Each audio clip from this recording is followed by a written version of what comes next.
The other thing I did, and I will get to your, I see our board is full of calls here. I will get to your calls in just a moment. The other thing I did on this trip is I read large chunks of Thomas Piketty's. Yeah, it's the French pronunciation, not the. It looks like it should be Picketty, but it's Picketty or Picketty. Anyway, that's how it's pronounced.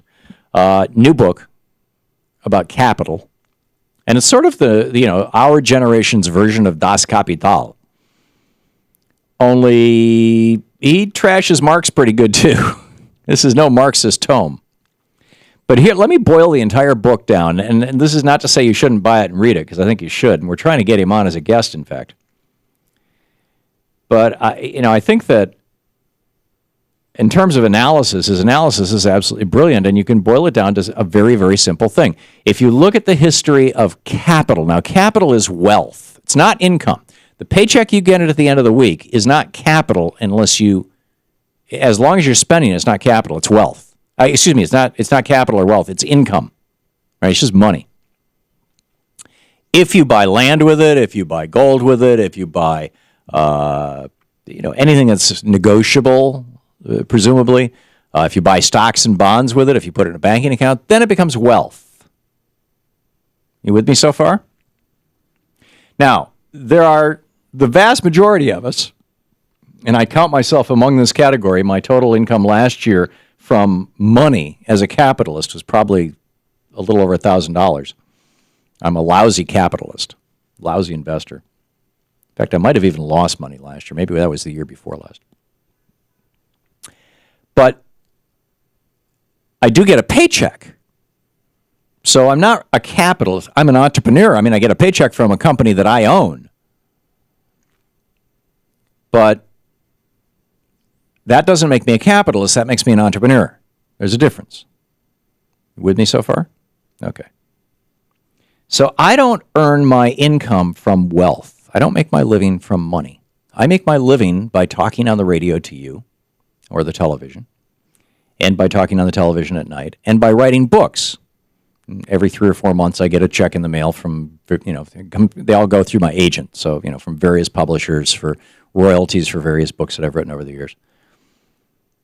And thank God for that. I mean, we put a couple kids through college with the money from my writing.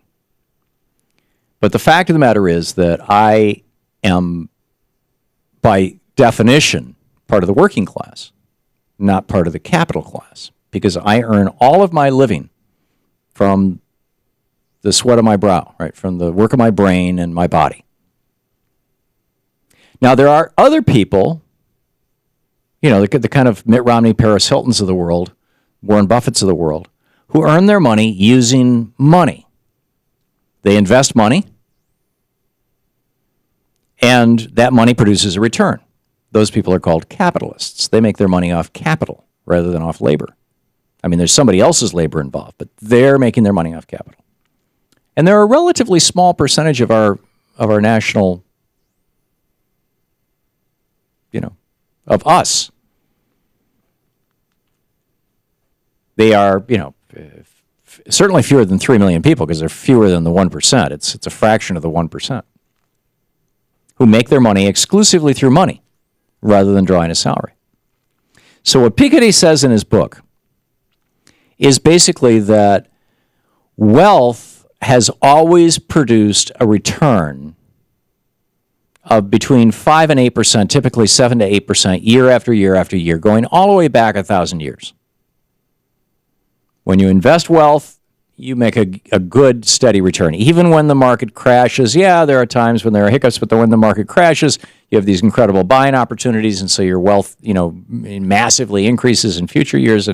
But on average, wealth, capital, the return on capital is around 7 or 8%. Whereas the return on income, labor, is typically whatever GDP is. So if GDP grows by 1.5%, then typically wages grow by 1.5%. You don't become wealthier necessarily. You might become a little richer, but you might have a little more money to spend. But unless you're setting that money aside or you're investing it, you're not a capitalist, right? Now, if capital grows at 7% and income grows at 1%, that means over time, I mean, like as in over a century or two, the people who started out with capital, and most capital is acquired through inheritance, by the way. The people who started out with capital over multiple generations are going to end up with massively more capital. I mean, 7% return, that means every 5-6 years you double your money. Whereas the people who earn their money through labor, their wealth, the money they have in the bank, never doubles. It might go up a little bit if they're really good at saving, and they can slowly transition themselves into the capitalist class. But you've got to have a hell of a good income to do that. You've got to be like, Stephen J. Hemsley and be the CEO of a United Healthcare, of a health insurance company, make $1 billion. Then you can become a capitalist. Now, given these two facts, capital increases, capital returns are 5, 6, 700% greater than income returns. Why the hell is it that if you work like I do, you pay a maximum 39% income tax? But if you make your living off money like Mitt Romney does, you have a completely separate tax category. It's called capital gains, and you pay a maximum of 20% income tax. Now, the way that the rich people sold us average suckers on supporting, Reagan, and not just, this has been for years, on supporting a lower capital gains tax than an earned income tax, is by saying that capitalists are putting money at risk, and therefore they deserve a tax break for that. Well, hell, if you're putting money at risk, you're doing so because you're going to get a return.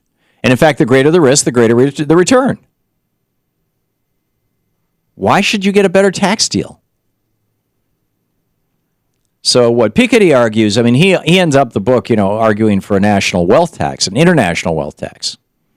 Take money away from those people who have, more than $10 million. Some small amount, he talks about 1.5%. And give it to people who have no wealth. The bottom 50% of America owns nothing. They're in debt. The top 1% owns half of everything. The top 10% owns 70% of everything, if I'm remembering my numbers correctly. So take away 1.5% every year and move that down to the bottom, and you'll have a more equal society, and that'll be a good thing. It'll be good for democracy. It'll be good for the economy. It'll be good for the people. Now, I don't know if, like I said, I didn't read the entire book. It's like 700 pages. I skipped through it at some considerable, although I had, 20 hours to read on airplanes and sitting around waiting for Gerhardt to get out of the doctor's office. And so I didn't see a specific policy prescription for the United States, but it seems to me like one really common sense thing that we should do right now, tomorrow, today, is we should be saying very loudly to the political class, why is it that the brain surgeon, the entrepreneur, the small business owner, whatever, fill in the blank, somebody who's making, enough money that they've got to pay into that top tax rate, over $100,000 or $150,000 or whatever. I don't know where the tax thresholds are, but why is it that somebody who earns a living by their work has to pay 39%, and somebody who earns a living sitting on their butt around the pool waiting for the dividend check to arrive pays a maximum 20% income tax? Shouldn't we reverse those? Or else just do away with the capital gains idea altogether and just say all income is ordinary income, period. But I think if we reversed them, it would be a great thing for this country. Right. So that, Mitt Romney pays a maximum 29% on his income tax, and I pay a maximum 20% because I'm working my butt off out here. And he's sitting in one of his 7 mansions waiting for the dividend check to arrive. Oh, and his son the other day, wasn't that precious? His son the other day taking a picture of Mitt paying his taxes, going, nah, nah, nah. His son who has $10 million in a trust fund. You're listening to the Thom Hartmann Program. Visit ThomHartmann.com for audio and video archives. And as I said, and as Picketty points out in his book, that's how most wealth is acquired. It's like, the Koch brothers. They inherited millions from daddy, just like Donald Trump did.